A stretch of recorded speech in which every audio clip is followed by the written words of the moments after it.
Hangar ġdid fil-Park tal-Avjazzjoni f'Ħalsa fi kumpanija mill-Olanda se tibda tilqa l-ajruplani għat-tiswija u tħaddem tmenin impjegat.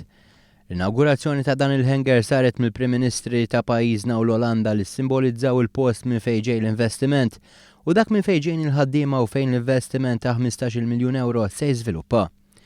Il-kumpanija Olandiża għażlet lil Malta wara li ma baqgħetx topera mill-Olanda u fetħet il-hangar f'Malta bl-isem ta' Aviation Cosmetics Malta. Hangar li huwa meqjus bħala l-ikbar tat-tip tiegħu fid-dinja u li se jintuża biex jinżabaw l-ajruplani.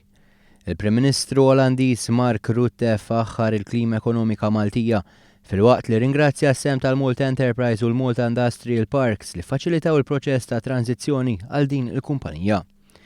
Il-Prim Ministru Joseph Muscat qal li s-settur tal-avjazzjoni tikompli joħloq iktar impjiegi ta' kwalità u sostna li 900 impjegat qed jaħdmu f'dan il-qasam, żieda ta' 6.5% f'impjegati fuq is-sena ta' qabel. Il-klima ekonomika tajba konferma d-Direttur Ġenerali tal-kumpanija Aviation Cosmetics Tom Jensen. Intant il-kumpanija Olandiża se tibda tilqa l-ewwel ajruplani nhar it-tnejn li ġej.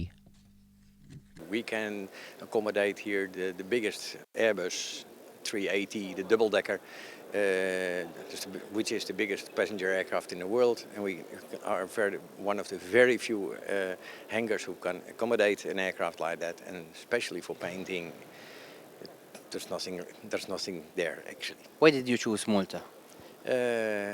Actually, because it's for us it's well supported by technical services that we need, like Lufthansa and Technics.